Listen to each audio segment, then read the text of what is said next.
to another episode of Journey to the Rise. I'm your host, Lucretia. In today's episode, we talk with Sharon Barnes, a sign language interpreter and newly self-published author of Shanghai Sunset.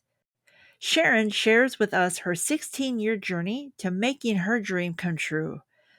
Long nights, endless edits have taken her to where she can finally hold her hard work in her hands in the form of a published book. We get her insight on the relentless passage that brought her to these characters, the story, and how they helped give her inspiration for her next book. Sharon doesn't hold back, and I don't want to wait any longer. So let's get moving in this episode. Please welcome Sharon Barnes. Today we talk with a woman who initially wanted to pursue traditional end of going publishing with her book, but decided that self-publishing was a better path to make her manuscript into a dream and have her book, Shanghai Sunset, become her reality. And we get to hear about her journey today. Sharon, thank you so much for being here. Thank you for having me. Thanks for being patient with all the technical stuff It's absolutely perfect. And I think what a great intro that I can break your technology. Right? I love it. New adventures for us all. So I always like starting the conversation with finding out where people like their home base. So where did you grow up? I grew up in Erin, Tennessee, which is a really small town in Tennessee. It's very rural. I was probably one of the only native in our town besides my parents. So it was kind of isolating at times. Oh, wow. Were you involved with like with you be because I know since I know you've been active in like powwows and different things. Was that a family tradition to be part of that? My dad started taking me to powwows when I was really, really young. In the 1980s, he bought me a book that was about Native American legends and folklore. Oh, And so wow. that got me interested in folklore from around the world. And I let somebody borrow my book and I never got it back. And that was the last year it was in print.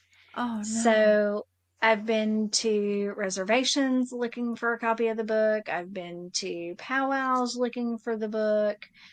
I can't find it. Oh, no. What's the name of it?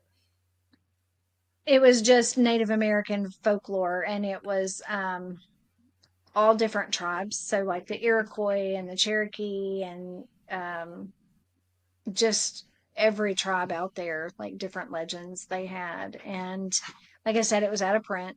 And if you hear somebody running around, it's my crackhead dog, my Jack Russell Chihuahua mix, and she's mad because I won't give her my chicken and rice. Well, So she's huffing and puffing at me and running around in circles. So I do apologize if you hear heavy breathing. It is not me. It is the rat. it's okay. We've had a variety of animals make an appearance on the podcast, so all are always welcome. Yeah, so I'm checking my cup to make sure before I raise it up that it's not a cup that a friend of mine gave to me that knows me quite well, and it says "F off, I'm writing." I And love that it's on cup. both sides, so I can't hide Of it. So course. I'm like, did my son just give me my F off cup? And it's not. That's a great coffee mug. I love it. She gave it to me for Christmas, and she goes, "You have to open it." Like I saw it and knew it was you. And when I pulled it up, I busted out laughing. I was like, "That is so me. Thank you." That's perfect. So, along with the powwows, was there anything else in your childhood or your upbringing that helped you become of who you are today? Yeah, quite a bit. When I was about 9, 10, I was almost kidnapped. Oh my Um, gosh. yeah, me and my girlfriend, we lived about 2 miles away from each other, and a car pulled up really slow toward my driveway, and I was riding my bike. And when I got an uneasy feeling, I turned and came back up, and I ran in the house and called my girlfriend, and she goes, "You're not going to believe this, but I had a car similar do the same thing to me." we both were almost kidnapped because several girls went missing around that time, and the description of the cars that had pulled Oh up my to gosh. both of our houses. So that kind of shaped my life to knowing that there's evil out there. But when I was 6, um, a lady went missing, and her name was Kathy Nishiyama, and she was a college student, and she was driving through Dixon, and she got pulled over. She thought it was by a police officer, and it was actually an inmate who had been given the responsibilities of um, detailing the car, and he stole the cruiser and pulled her over and killed her. Oh And my they found gosh. her skull a mile away from my house.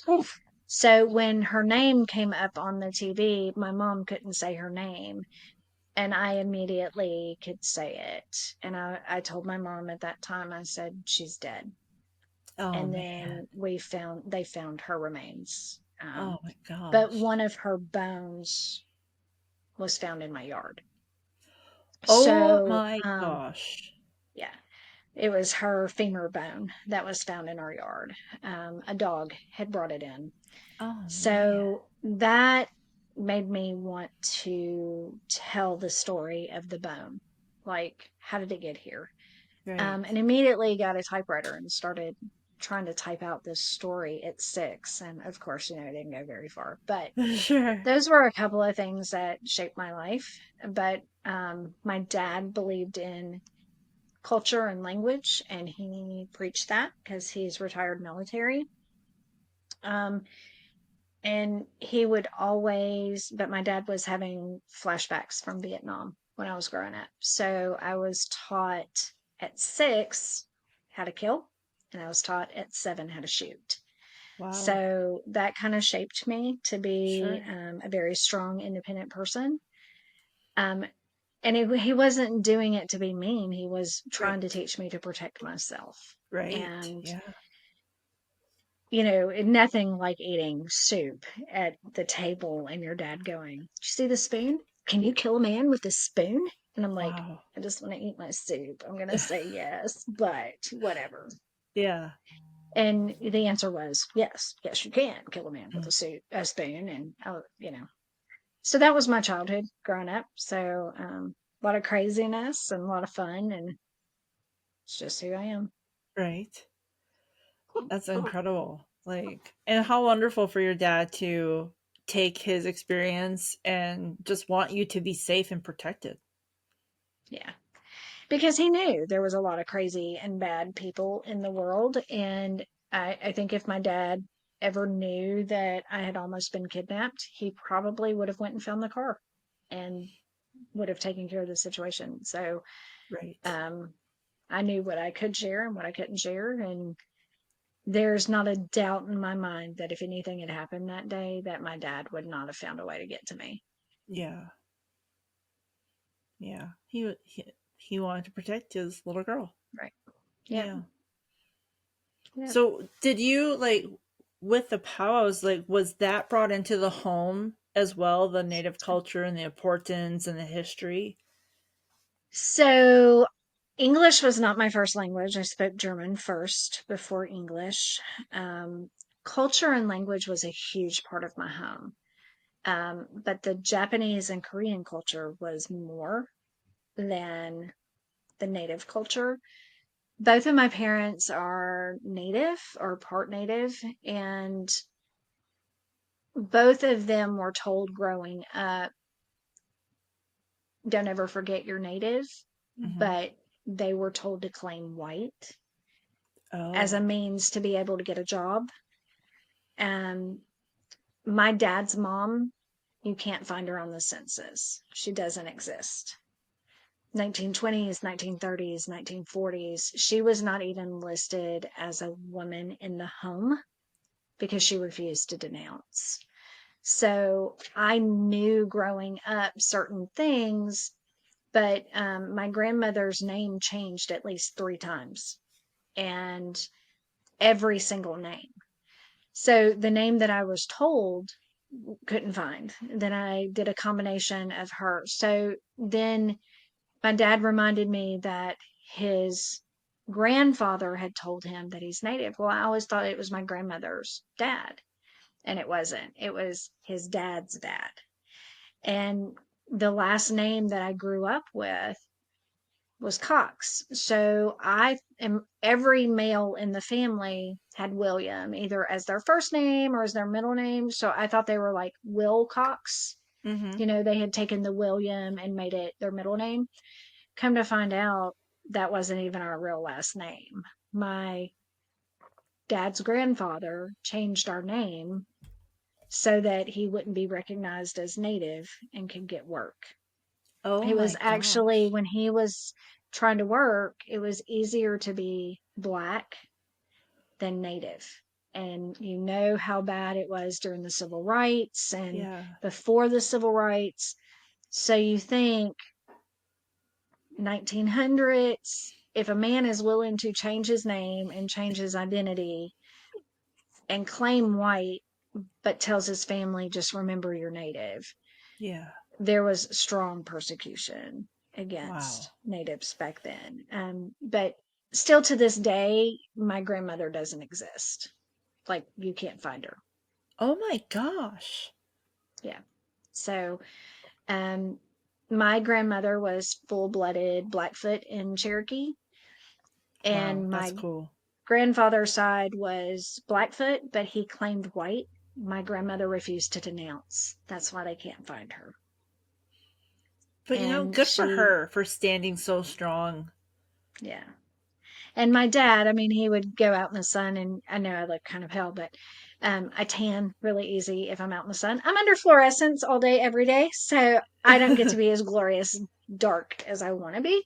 Right. Um, but my dad, like, if he went outside for anything, he would be really, really dark. That's so cool. When my grandpa was a baby and his Hmm. dad, my great grandpa, came here on Germany from a boat, and my mom did research on the family and found where they came up from Louisiana and stayed with Native Americans in Oklahoma. And apparently, the tribe was fascinated with my grandpa because he looked just like their babies, except he had blue eyes. And so my dad was always like fascinated with native culture, and he would get really dark and he would come in and be so proud. He's like, look at this. Like, that was And to so him. blue eyes and hazel eyes is actually a Cherokee feature. Oh, So he really? could have been, yeah, he could have been. Yeah. Because But my my eyes are dad was, hazel. so when you're talking about that, the skin color, that was my dad's badge of honor because he was a farmer. So he was out in the sun all the time because he was Mhm. like, I get to look like that. Like, to him, it was prideful. And we Yeah. have a trail through the farm where he would find various artifacts. And like, Mhm. nothing made him more happy than to bring those, and talk about, hi, puppy. She's trying to get my dinner. Well, it probably smells delicious.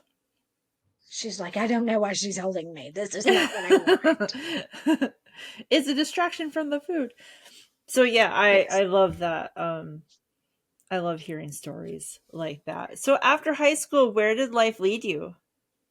After high school, I went to Jacksonville State University to study deaf education in Jacksonville, Alabama, and lived there for 4.5 years, then moved back here to Tennessee. I've been a sign language interpreter since I was a freshman in college. Got Wow. national certification. I hold two national certifications in interpreting for the deaf and hard of hearing and a bachelor's degree in special ed. I originally went to college for deaf education and they closed my program in my 4.5 year. The Oh my bachelor gosh. program for deaf education was a 5 year minimum program. Um, and in my fourth year, the dean of the college left, and we were like 0.25%. I mean, not even a whole percentage, not meeting graduation requirements. So they just decided not to hire a new dean for deaf education. So we were Oh like in my limbo for six gosh. months. And then I had to, I transferred back to Tennessee so I could finish my degree. And I got a special ed degree with a minor in English. Wow. We're going to take a quick break, and when we come back, Sharon gives us a behind the scenes look at what it is like to be a sign language interpreter. Imagine walking waist deep in a field of flowers while taking in an endless view of beautiful blue sky and clouds. Stargazer Farms WI is located in northwestern Wisconsin, offering flowers, vegetables, special events, and more. From stargazing parties to bridal flower parties, flower bars, bridal flower buckets, and a variety of special events like brunch on the farm. Take a moment to escape from the chaos of life. Take a breath on a quiet farm where the breeze can clear your head and the peace can cleanse your soul. Come find a sense of peace and calm at Stargazer Farms. Come for the flowers. Stay for the stars. To find out more, go to www.stargazerfarmswi.com. And for long form content, check out their YouTube channel at Stargazer Farms WI. One moment you're watching them waver while they walk. Then the next thing you know, they're 18 and walking away, all grown up. 18 years felt like 18 minutes. Don't let those fleeting moments get lost. Take time to book your memories with Girl Boss Photography. Girl Boss Photography offers 3 different packages to meet your needs.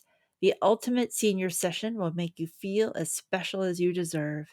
Be treated like a princess with hair and makeup, fully guided photo session, behind the scenes photos and videos that will create a day that you'll never forget. In the Ultimate Senior Session, we capture the special time in your life with a memory keepsake video. This video will be cherished for years and can be shared with friends and family over and over again. Don't let your senior year go without experiencing the ultimate senior session with Girl Boss Photography. To find out more, go to www.girlbossphotography.com and get your photo session booked today. Welcome back to Journey to the Rise. We continue our conversation with Sharon, and she talks about the challenges she faced with self publishing. So, what kind of career path can you have as a sign language interpreter? I've interpreted everything from medical to legal to going into the IRS and going into the reserve. You can go anywhere as a sign language interpreter, especially a certified interpreter, because we're bound by confidentiality. We have to follow HIPAA guidelines. We have to, I've worked in a wide variety. And as a staff interpreter, that I did that for 5.5 years. I would, anytime I had the emergency pager, I got called at 2, 3 o'clock in the morning, and Oh I my could go gosh. and interpret in 16 counties in Middle Tennessee and 5 in Southern Kentucky. 16 counties? 16 counties. Holy cow. Yep. 2 in the morning, get a call to go 2.5 hours away. It wasn't unheard of. And it could range from a gunshot wound to a car crash to a woman having a baby. And Oh, wow. So you have so, seen everything. yes. Yeah, pretty much. So I've to be. interpreted Oh, go I've ahead. interpreted in mental health settings where they have lockdown and you have to have a badge on to distinguish you from your clientele, to the point that they take your shoes because it has shoestrings. And they take your purse and lock it up. So if you don't have a badge, you could end up staying the night. Oh my gosh. I've Holy gotten cow. out of my car going into a situation, and this isn't just in Tennessee because I lived in Alabama. I've lived in Georgia. So I've interpreted in a lot of different states and a lot of settings and have even contracted with other states. So when I talk about you know, getting out of my car. It doesn't mean it happened here. But I'll never forget, I got out of my car to do a home visit for interpreting, and gunshots started going off in the area that I was at. And my client come running out and said, "Girl, you better get in here. It ain't safe for you." I said, "Really? Is that why I'm hearing gunshot?" And she's like, "You hear it?" And I was like, "Yes." Because she couldn't. She was like, "Oh, you can hear that?" And I was like, "Yeah." So, Oh my yeah. gosh. Wow, that's fascinating. I have wondered what kind of careers, especially when like the big stadium concerts and the comedians bring in interpreters Mhm. to, and like that to me has brought an awareness of one, it still exists because you don't hear of Mhm. it, and two, to me, the performer who makes sure that's happening at their venues and performances, I think speaks volumes for the care they have towards their fan base. Yes. Yeah. But that's And fascinating. you'd Like, be surprised how many doctors, lawyers, judges still don't want to provide that service because they really? have to pay for it. Mhm. Well, yeah. So, my first husband was deaf, and when I gave birth to my son, I had an interpreter. And the hospital that we were going to have our child at wanted us to use their list of 5. So we were like, we'll give them a chance. We'll call them, but they have to be a qualified interpreter. If they're not certified, they have to be qualified. Hmm. And so, um, 3 on the list hadn't signed in over 15 years. So What? they were off the list.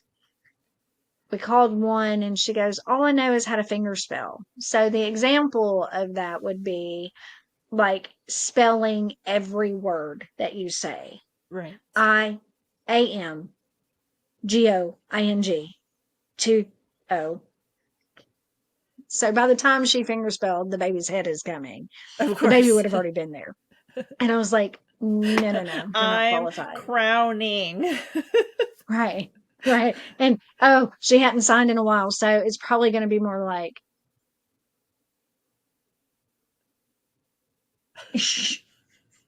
Dang, so I mean, I'm not good, but I'm even a little right. faster than Right. that. Goodness And so then gracious. the last one on the list said, um, "Well, that's fine. I don't mind doing it, but you're going to have to follow my schedule."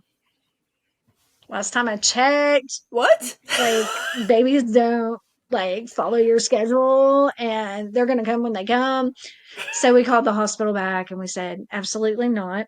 Not Hmm. happening." They got us a certified interpreter and she was there through the birthing classes. She was there through the actual labor, the circumcision. Wow. And then the hospital didn't want to pay the agency. It took them several months to get payment. And, here we are, a young married couple with a new baby. We couldn't have paid for it, but it wasn't our responsibility. It was the Right. hospital's responsibility. Right. So, Wow. yeah. So, So like, that was what does it take to be certified? to become certified. It's like getting a degree. You Okay. have to take an initial writing test. So it's similar to what teachers have to take, like a praxis, to get their teaching certification. But a teacher is state to state. I'm nationally certified. So what it entailed is I had to take a written test that was several hours long. And then once I passed that, then I would go to a super center or a center where they had assessors. So I would go into a room. So the first one, NAD, they put me in a room for an hour and a half and showed me some videos so that I could get used to the people's sign style. And they gave me topics such as like NAACP and gun control. but it's to learn their sign style. And then they pull you out into a room and you have a videotape on you, a video camera on you, and then you get to see the same people, but the topic is different and you have to interpret Oh, for them cold. So then you're videotaped and it's sent nationwide to different deaf and hard of hearing individuals, and they rate you based on your skill level to see if you're qualified or not. oh, wow. And so that was the first one. And then registry interpreter for the deaf and hard of hearing. Similar, you had a test, but then you went before a panel, and they would, in front of you, you would have a variety of deaf and hard of hearing individuals, and how they signed, you had to sign back. And you had an interpreter behind you and a video camera on you, and the interpreter was signing everything that I was saying, like if I was voicing for them. So again, you're recorded and then it's sent out nationwide again, and they rate you based on that. But you also have the panel. And I got that backwards. That was NAD who did the panel. RID was the cold video. But Wow. two videotapes, and you're recorded both ways, and then it's sent out to the deaf population and hard of hearing population, and they rate your fate. Wow. That's a little intense. Just a little bit. And I have to do, really, yeah. I have to do 80 hours in 4 years for continuing education units to keep my certification. Oh my gosh. 80 hours. In Wow. addition to giving back to the community, and um, like I teach, but none of that counts toward my CEUs. So I have to do very specific interpreter related trainings. Wow. I had no idea the intensity behind just being an interpreter and this maintaining the certification. And in Tennessee, we're working on state licensure.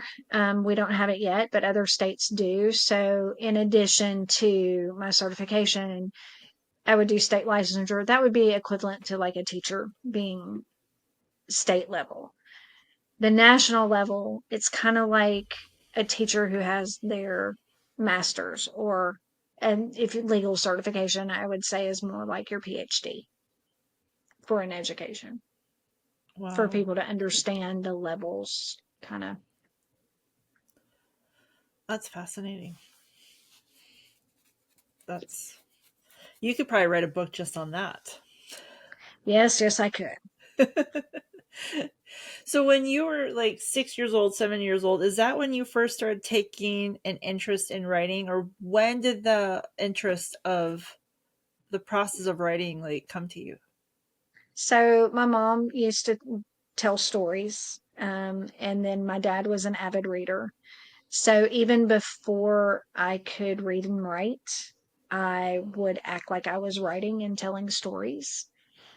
I started writing poetry at a very young age, and though I didn't know what it was.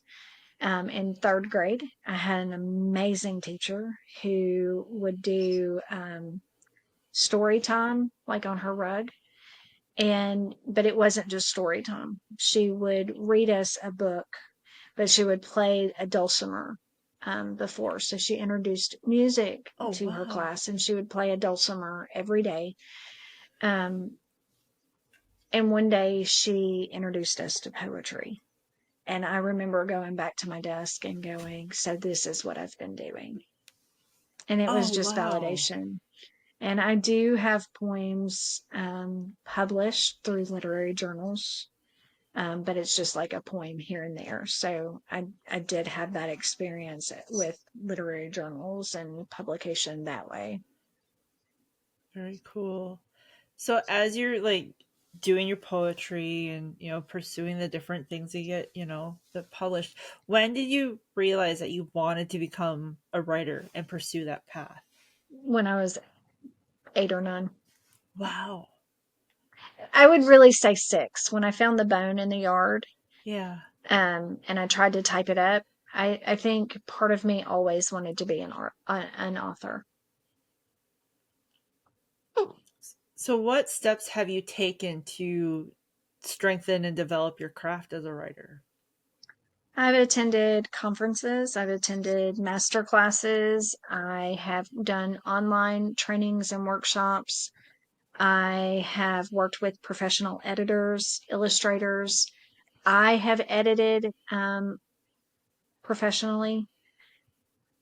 Actually, I was the editor, one of the editors for Anne Hagler's The Settling Place, Oh, wow. which was a New York Times bestseller, and I am listed as one of the editors. I also hosted with Friends of the Library, Houston County Friends of the Library. We did a literary journal for students, second through 12th grade, for their creative writing and art, because we were finding that in a small town, students who are artists weren't able to they didn't have enough for their portfolios. So the first year that we did just creative writing, we had over 90 entries. And for a small town of only Wow. 5,000 people, that's a big number. That's a And we very big published number. their work. I wrote a grant to be able to publish them. And like I said, it was second through 12th grade. And then the second year, we collaborated with the Art Council, and the Art Council judged the art, and we judged the writing. And it Oh, was cool. phenomenal. We did that for 5 years. And then the fifth year, we were asked to do an adult creative writing contest. And I will tell you, I'd much rather judge children Really? because the adults are a little harsh. They're a little. Ugh. Um, how dare you tell me my work wasn't good enough? No, that's not what I'm saying. I'm saying you weren't first place. um, Right. so we did the Pot of Gold Literary Journal for 5 years, and then COVID hit. So we did the Mm, Creative Hands and Minds for 5 years, and then we did the Pot of Gold for 5 years. So I mm. have a very extensive background in writing. That's incredible. And I think this next question might be a little tough to answer because I have heard and I believe myself that our story ideas are brought to us through different avenues. And with Mm-hmm. that said, how did the story idea for your book come to For you? Shanghai come to me, Yes, yeah. Shanghai or Midnight the Witching Hour. So we're talking Shanghai. about Shanghai, right? Yes. Mm-hmm. Um, Yes.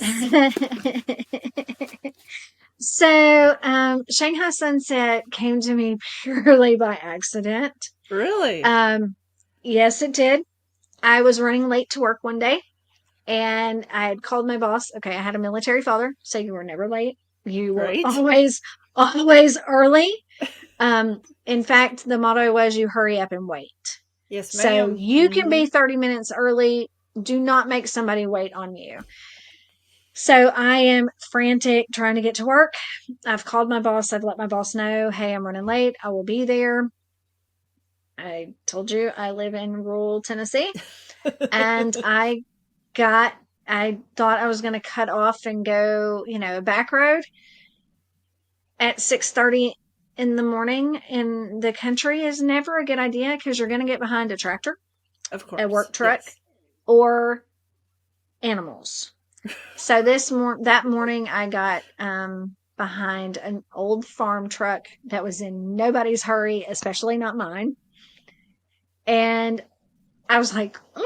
And every time I try to pass, I couldn't pass because here had come a tractor or a Of car. course. So I finally just said, okay, wait, you know what? I've already called my boss. My boss knows I'm running late. And I got to looking at the scenery, and I noticed on the back of that truck there was a motorcycle.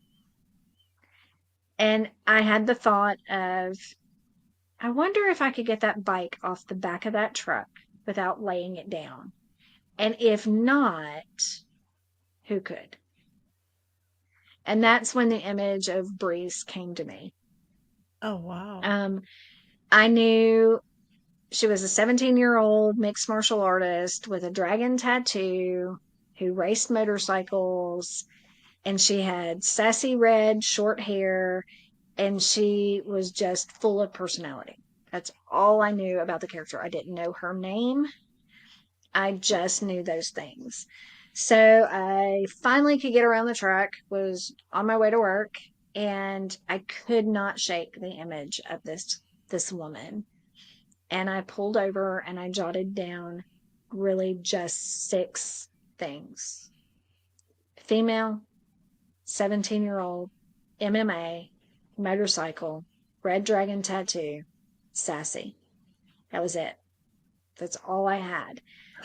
And I went to work, and I could not shake the image of this character. And I said, "So who are you?" I'm Yeah. typing, I'm working at my desk, and I hear the faintest.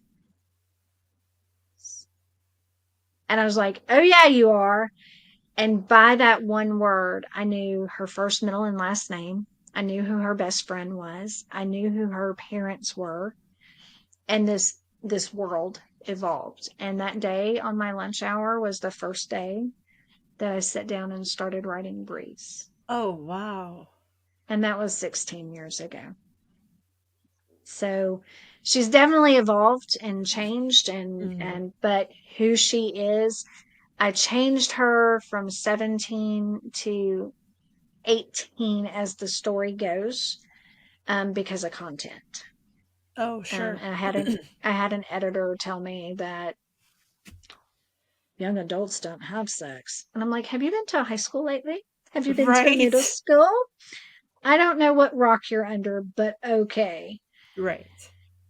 So to appease editors and agents, I made her 18, but she turns 18 in the hospital. So Nice. So, what was the process like for you to develop these characters? long. um Yeah. Breeze would not, once Breeze came to mind, she would not let me sleep. She would wake me up in the middle of the night to tell me something. So my characters always talk to me. And I know we've talked as writers about the differences that writers experience.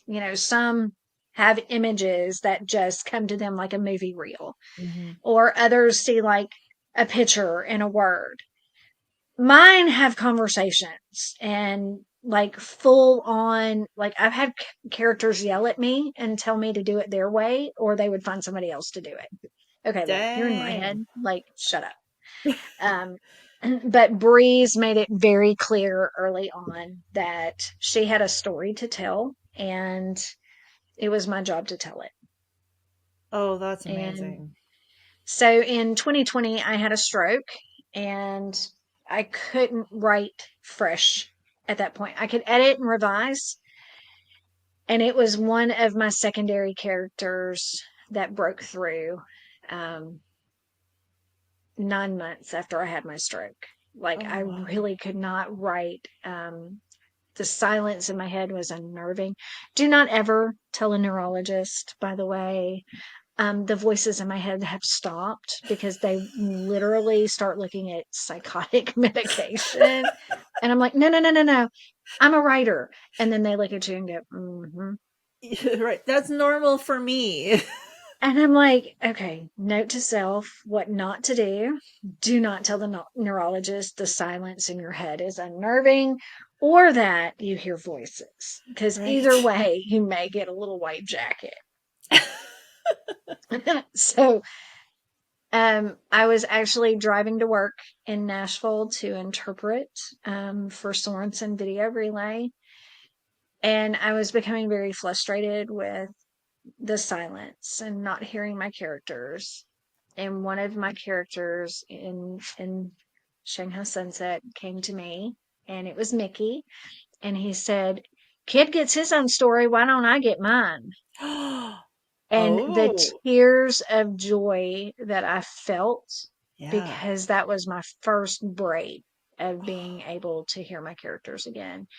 And then the dam opened, and um, yeah, the rest is history. But That's awesome. yeah, They kind of saved you. they did. They did. That's so They did. beautiful. Now, Shanghai Sunset was already written, but Mickey wanted his own story, and I have made notes for his story. But then he stops talking to me, and I'm like, "Do you want your own story or not? Come on, you Right? got to give me something." And I keep getting when the time comes. So Oh, okay. yeah. So throughout this duration of writing this book, like just the writing process, like what has that been like for you? Because you've said this has evolved and changed and So Shanghai Sunset is the first in this series, and it's the Great Adventures of Breeze Lee. Um, and like I said, Shanghai Sunset is book one. Um, it's been a journey. I tried traditional for 14, 15 years. wow. It wasn't until I went to the Killer Nashville conference in 2024 that I met with an agent who gave me just a small piece of advice that if I had heard 15 years ago, I could have made it a much stronger book early on. Um, but I went through all the query letters and submitting to agents and editors and publishers and following their guidelines and waiting the time period. And it's exhausting. You wait 3 months to get a form letter that says, "You're rejected." I Hmm. used to keep all my rejection letters. And then I decided I could wallpaper a house with it, and I don't need that negativity. And I took them out and burned them. Good for you. Um, yeah, don't save all your rejection letters. Don't do it. It's just negativity. Yeah. Um, but every great author has been rejected. I mean, Hmm. C.S. Lewis was rejected over 310 times. Wow. Um, I know the Cat in the Stephen Hat. King talks Dr. about it. Seuss was rejected like 97 times. So all of the great authors were rejected. And the first time I got a rejection letter was for a children's story. And I knew I would get rejected. I knew it. It's the nature of the beast. And I had even told my husband at the time, "I'm sure that's a rejection letter. It's fine. I'll be okay." And then when I opened it, the floodgates just opened. I was bawling and boohooing, and I was a snotty mess. And he looked at me and he goes, "I thought you said you were okay." Like, and I was like, "I am. It's still my baby." And Yeah. Yeah. he never got it ever. But now my current husband, he gets it. Nice. And this conference really changed the trajectory of your publishing journey. So, It like, did. what happened? What was the interaction? So I sat down with this literary agent. He was not only an agent, he was a movie producer. And he didn't even have my manuscript in front of him. He read it, but he didn't have it with him. So he was like, and he started talking to me about my manuscript without it being in front of him.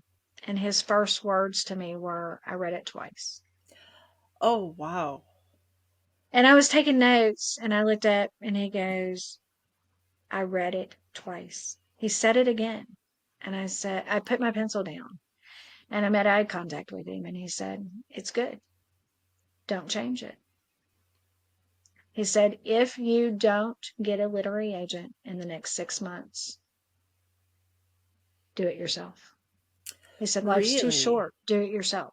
He said, "Tighten it up a little bit, bring Breeze back to the forefront, introduce her friends slowly, but do not rewrite it."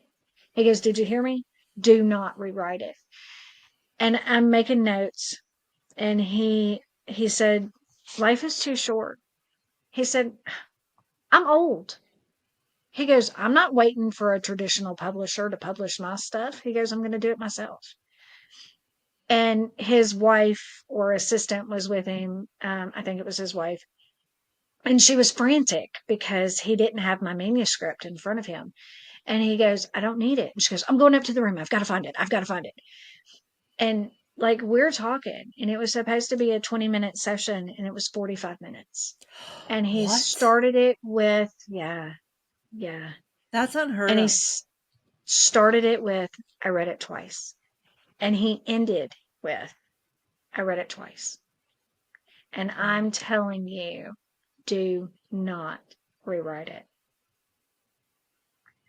And it was life changing for me. He gave that just that little bit of feedback of tighten up, breeze.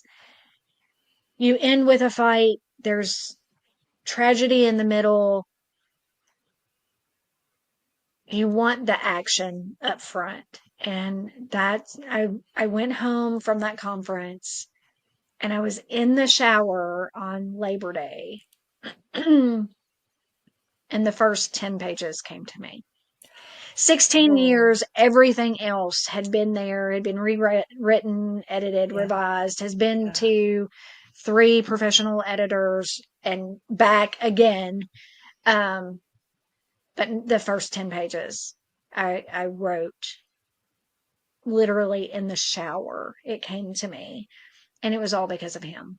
And I will say, Killer Nashville was probably one of the best things that's ever happened to me. It placed in the top 10 in 2023. And I thought, oh, top 10, great. Maybe 100, maybe 150, 300 at most. No, no, no, no. They have 350 judges nationwide, worldwide, because I got to meet some of the judges for the 2024 contest. They were from Australia, New Zealand, England, and they were reading 50 manuscripts apiece. Holy cow. That is an astronomical amount, and there's like 16 categories. So I made the top 10 of action adventure, and what a huge honor to make to Yeah. the top 10.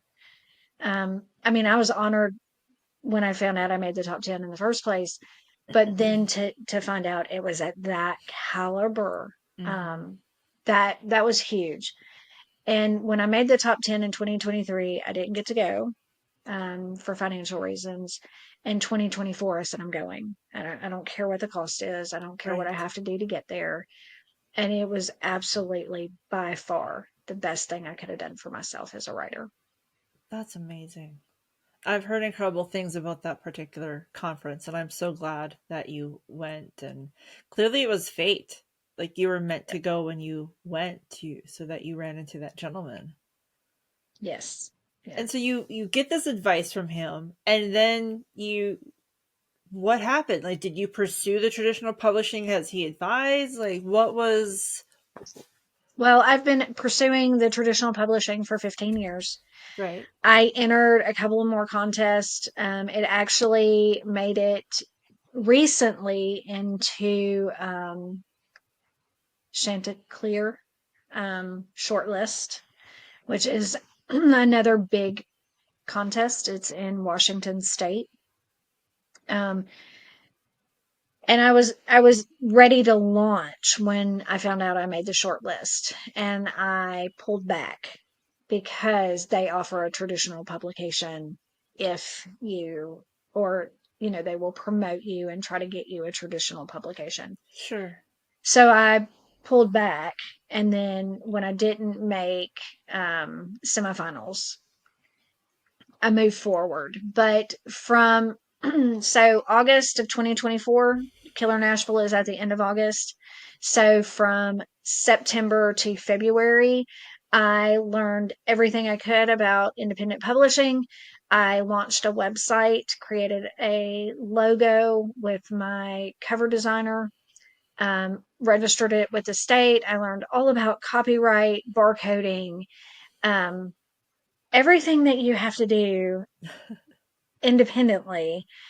I learned it, and I learned it hard and fast because I published a much smaller book in December so Oh that I could wow. learn the ins and outs of independent publishing. Yeah. Wow, it Yeah. is a lot. And I actually told another writing friend the other day, I was like, if I have to learn one more software or one more program, I'm going to Right. throw myself on the floor and have a tantrum.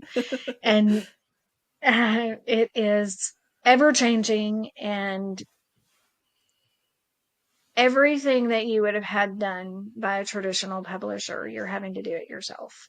Right. Um, my advice would be, don't shortcut it and just put it out there, because people are going to be able to tell the difference. Mm-hmm. Um, I did it, I did my logo. I registered it with the state of Tennessee.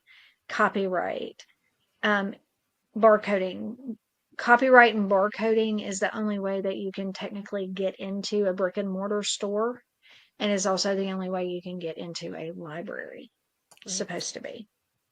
So, Library of Congress, like all of my books will be through the Library of Congress with the copyright. I get ISBNs, Mm-hmm. my own personal ISBNs for my books. I also barcode them. I get professional editors to edit my books. Um, it's not cheap, and it's not for the faint of heart. Um, Right. because traditionally publishing, you have that editor and that agent. And yes, they're doing all this for you, and you can focus more on writing. And that's one of the things that, with independent publishing, I have the freedom of where I put it. I chose not to be just Amazon. I chose to be worldwide. I don't believe in putting all my eggs in one basket. Mm-hmm. Again, having a military father, that taught me that. Right. But you never know. Like, Amazon could crash tomorrow, and Sure. then where's my book? Um, Right. it's a journey. And like I said, from August to December, I learned the ins and outs of independent publishing. And thank goodness I had been to conferences and met other authors and other independent authors, and they could help with that journey. Because I think if I had to do this all alone, I would still be trying to do Yeah, it's a daunting hill to climb, it. to say Yes, it the is. least. Let's see, I had 3 websites that, so, doing a website, can take months, Mm-hmm. right? So I created one, my web designer created one, and then we shut them both down, and we together collaborated and made the website that I have now. Oh wow. But he's also my cover artist, and he developed not only my trademark from my publishing, but he's done several others for other writers. So it's definitely been a journey. And he's a So writer too. So it's not like that's all he does. sure, yeah. So how did it feel to get the published copy in your hand? Awesome. It felt it feels surreal, because this was 16 years of my life. And I will say, the nerves, like when I clicked the button for Midnight the Witching Hour, because it was a small one, I was anxious. Mm-hmm.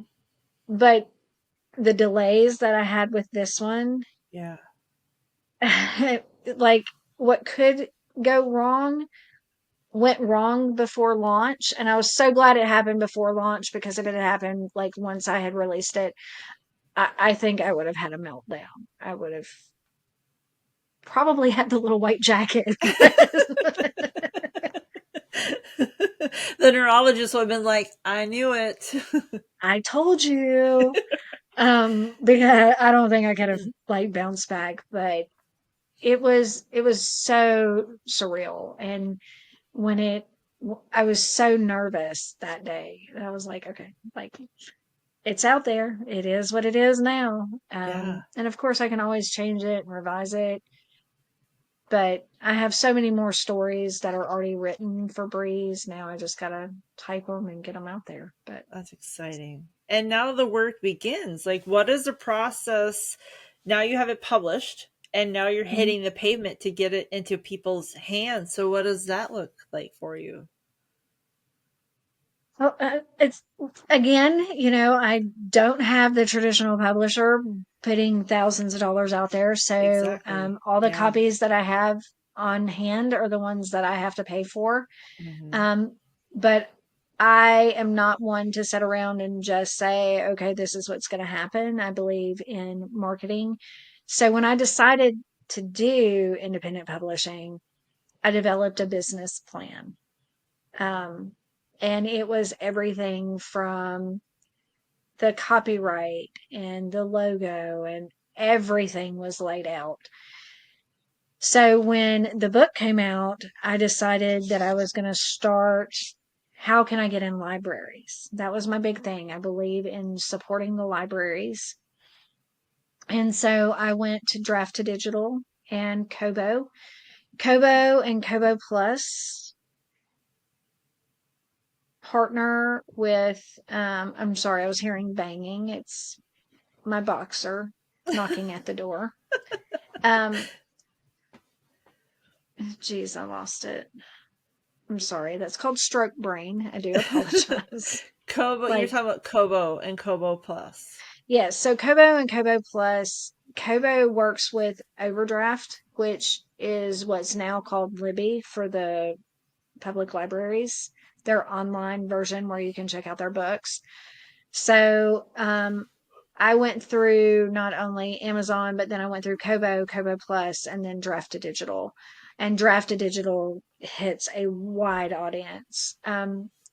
But my whole point of going with Kobo and Kobo Plus was to get into the libraries. So that was my first thing.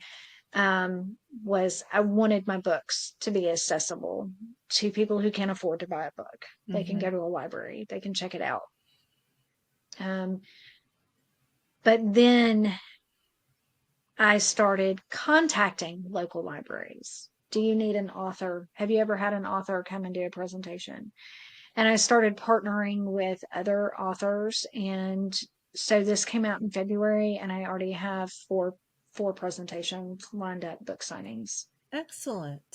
Yeah, so I already have an independent bookstore that's willing to buy several copies to see how they start doing. Um, and I believe in marketing. So Absolutely. not just having a book, but when I do these events, I'll have free giveaways, a coffee cup with one of my characters on it, a notebook that has the book cover on the front of the notebook, Oh, um, wow. metal bookmarks that have each of my book covers on them, and then my catchphrase and QR code for my website and or the actual website listed. So just a lot. And Hmm. again, as an independent author, all of that's on me. Right. I Right. No haven't done pressure. Shopify yet. That's another program I have to learn, and I'm just not there. I'm Right. just not there. Right. And what genre, like if someone's hearing about Shanghai Sunset, like what genre would you classify this? Supernatural suspense and new age, Hmm. definitely, because she is 17 going to 18. And often with writers, as they finish one book, some take off a little time and others dive right into the next one. Where are you in this whirlwind? I'm not taking time off. I work a full time job and I work a part time job, and Right. I sleep very little. So I get up at 4:30 in the morning, and I'm either editing or writing at 4:30 in the morning, and I'm going till about 11 o'clock at night. Hmm. I still go on my lunch hour and write, but Shanghai Sunset coming out in February of 2025, and I'm hoping to release two other books, possibly three, before the end of 2025. Oh my gosh, that's amazing. Thanks. And they are different. They're not part of the Shanghai Sunset series. Well, the two of them are not. One of them will be. One of them will be a before Shanghai Sunset. Oh, Yes. intrigue. Very exciting. And where can people get a copy of this book? You can get it on Amazon, Kobo, anywhere that you can get a book online. It is available. You can also get it at Barnes and Noble and Books a Million online as Oh well. my gosh. Yeah, That's exciting. it's I'm very so proud of exciting. you. That's really exciting. Thank you. Thank you. A lot of hard work.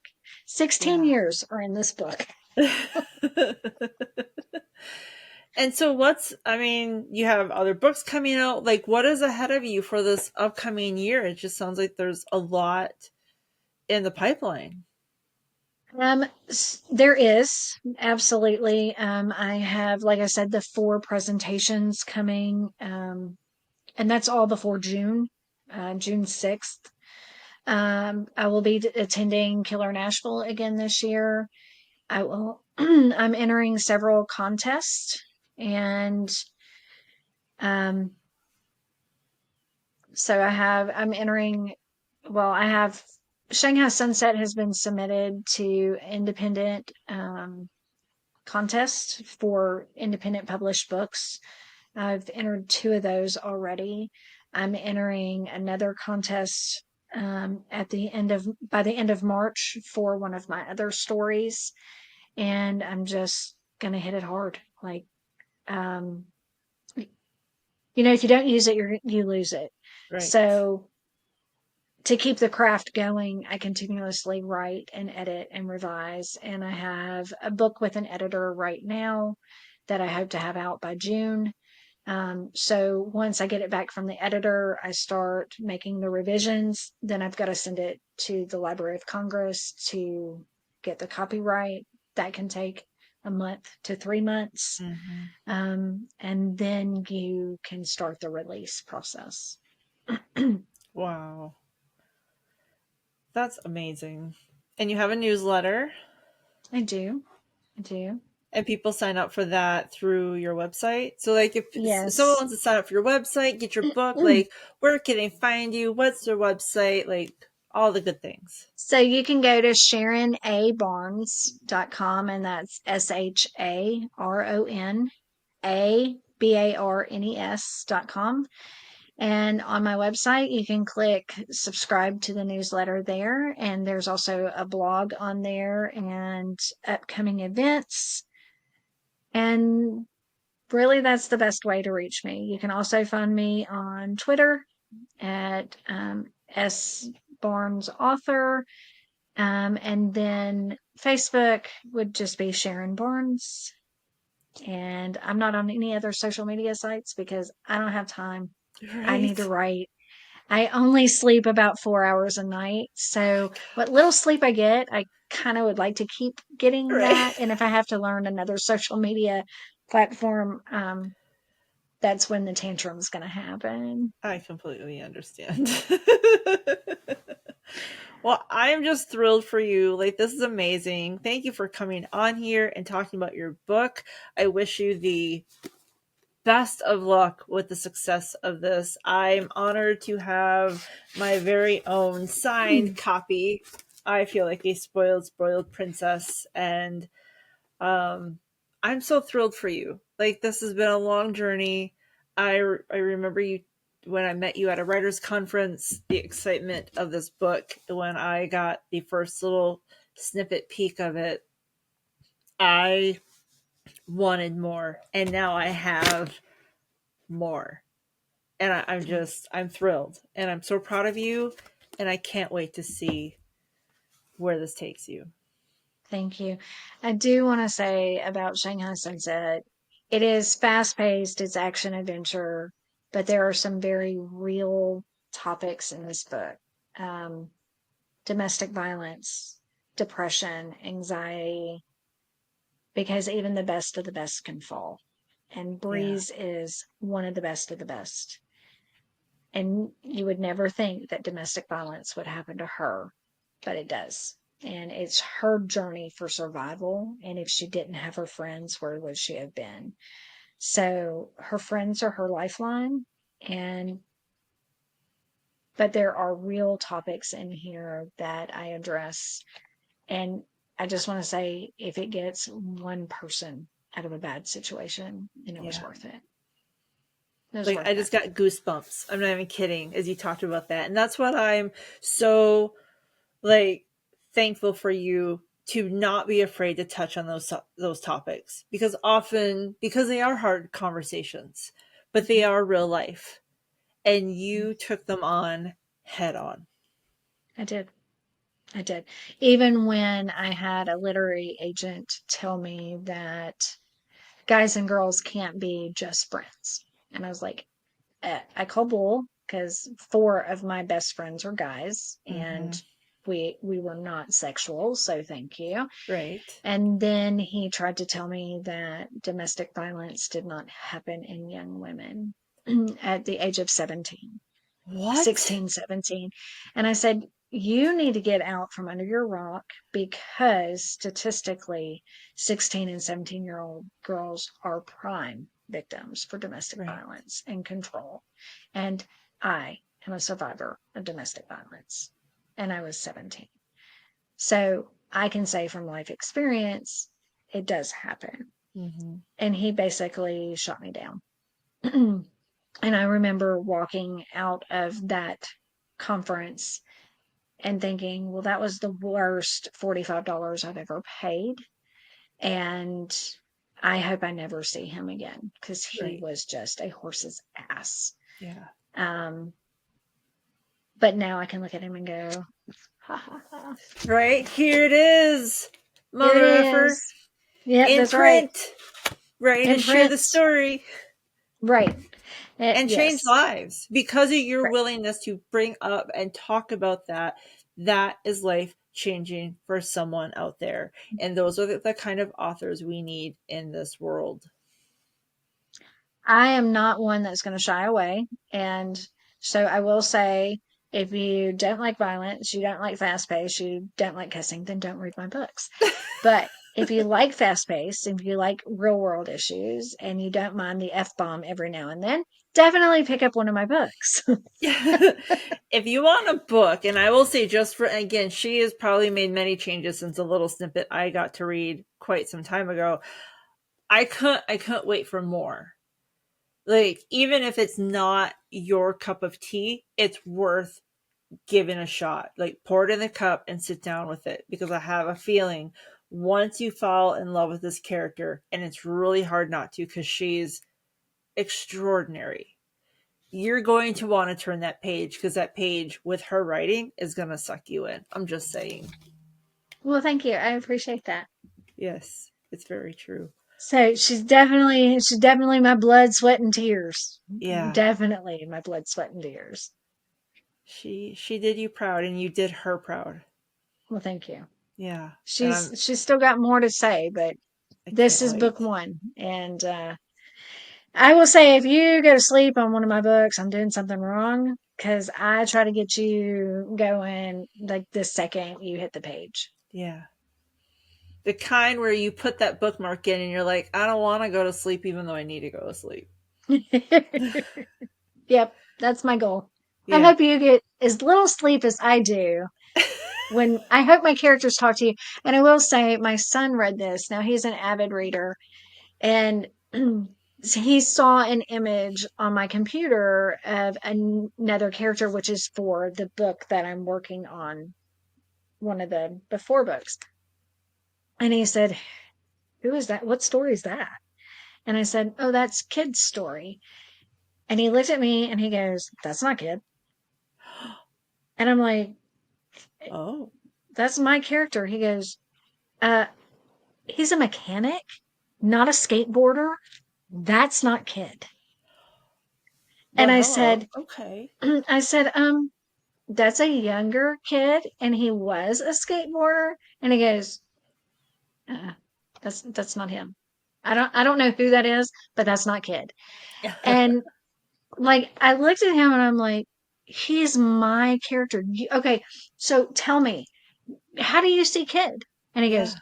I don't know, but that ain't him. And he turned and walked away. Now my son is 26, so Hmm. I'm like, okay, hey, come back. tell me how you see Kid. Yeah. And I thought about it and I thought, you know what? I'm really proud that he has this vision of what he thinks this character is. Exactly. Yeah. And I was like, okay, I've done my job as an author. Like he Exactly. sees somebody in his mind. Yep. And it's funny because one of my beta readers saw the cover. She was one of my very first beta readers. She trudged through with me. And she saw the cover and she goes, that's not exactly how I had Breeze pictured, but that's a good one. And I'm That's like, how did cool. you see Breeze? She couldn't tell me, Yeah. but I was like, okay. And she goes, no, now that I see this, like totally, I get it, but that's not how I envision Breeze. So for me, having somebody read my work and have that vision in their mind, Right. I want to hear about it. I want to hear what you think a character looks like. Tell me. Mm-hmm. Yeah. Um, because that may spark me to write another book. You never know. Right. I like that idea. So there it is. Get on her website, send her an email of who you think these characters are. More books to come. And I will tell you, for anybody who signs up for my newsletter, I will be doing a drawing from this podcast. Um, Ooh. so one lucky winner will get a free copy of the both books, and they will get a prize to go with it. So just What? make sure you put on there that you heard about this book, Shanghai Sunset, from Yes. Lucretia and her podcast. Boop boop. Journey to the Rise, y'all. That's exciting. I appreciate that. Yes, and we have listeners from literally all over the world, so I'm curious who'll be diving in because I would love to be able to send a prize overseas. Come right? on, what an honor for an author. We have listeners in Greece, Belgium, Italy, Australia. I can't even keep up. It's really exciting when I check the stats for the listeners on this. But I am thrilled for you. I will get your website, your social. That will go in the show notes. And You can have my congratulations. social media, but you can't have my social security number. I'm sorry, I'm not Your sharing social media. that. I Yes. know. Let me be more specific. But I'll get that all in the show notes when we get this loaded. And I'm just thrilled for you and congratulations. Thank you. And thank you for having me. I really appreciate it. And I'm sorry if we took up more time than you No, this is intended. perfect. No, this is Okay, great. Yes. Awesome. Well, I great. appreciate you. Thank you. For those of you listening, what you couldn't see at the end of this conversation is she had signed thank you, which I thought was really fun. And I also want to share a little behind the scenes clip. I was having technical issues going into this episode. I ran into a technical issue in the middle of it. And I just have to share because, because you don't get to see the side of or hear the side of the podcast. So here's a little bit from the blooper reel. Nice. All right, I have to plug in my laptop. Hang on. I'm so sorry. You're good. Oh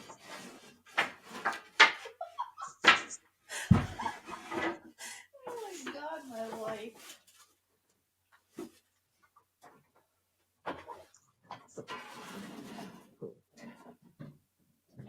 You're not getting my food.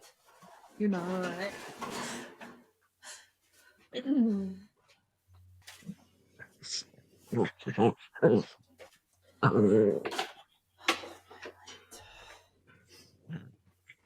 I'm gonna put you out. Mm-mm. Don't get sassy. I'll put you outside. I'll put you out of the room.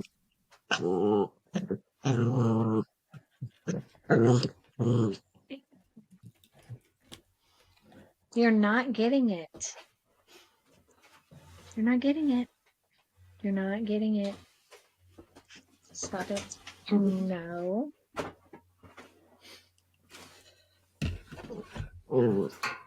So in the past, my laptop has been able to make it, but That's my dog. That's my oh, dog. oh my! Now what did I do? I'm like, what? How? That's my dog. She's giving me attitude. Like when, as soon as you stepped off screen, she started "Meow," and started pawing at me. So like you'll see That's me like hilarious. playing with her and like, you're not Okay. getting it. You're not getting it. I was like, what No. did I hit? I'm like, come on. Okay. All right. So we're plugged in. We're good. Everyone's happy. All right. That's it with Sharon Barnes, author of Shanghai Sunset. Next week, we talk with woodworker and YouTuber Alexander Loretto, known as the Blessed Carpenter. Like all the counseling and all the anger management, all the everything, it's all the same thing. It says you just have to be honest and face your truth and let people know the truth so that way they don't trigger you and you don't react because everybody has emotions and you don't you can't control your emotions, but how you react to your emotions is how like I know all the shit, all their bull Yeah. crap, but like I'm still not happy Mm-hmm. and like I just it's making me happy finding my community and finding my people and actually talking to people again because what's happening. Hey, thanks for listening to Journey to the Rise. Please do follow us on your podcast app so you have the latest episode downloaded. If you want to follow us on Instagram or Facebook, our account is at Journey to the Rise Podcast. Remember to be kind to yourself. Fill your cup with love because it makes it easier to be kind to others. This episode was research produced and edited by Girl Boss Productions. I'm Lucretia, and you've been listening to Journey to the Rise.